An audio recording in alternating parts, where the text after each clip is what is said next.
পুরা বাইতুল্লাহ লব্বাইক আল্লাহুম্মা লব্বাইক লা শারীকা লাক লব্বাইক ইন্নাল হামদা ওয়ান নি'মাতা লাকা ওয়াল মুলক লা শারীকা লাক।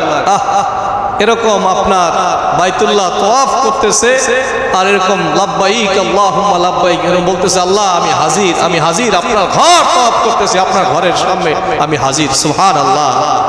এইভাবে হাজী সাহেবরা আল্লাহ পাক রব্বুল আলামিনের কাছে মাপ চাইতে থাকে, ক্ষমা চাইতে থাকে, আল্লাহ তাআলার কাছে কান্নাকাটি করতে থাকে।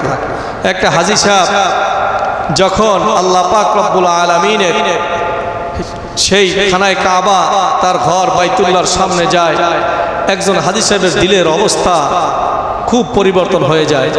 দেখেন, একটা মানুষ যখন মারা যায় তখন তাকে শুধুমাত্র 3টা কাফনের কাপড় পেঁচিয়ে দেওয়া হয়। হাজী সাহেবরাও ইহরামের কাপড় ছাড়া তাদের পরনে আর কিছু থাকে না।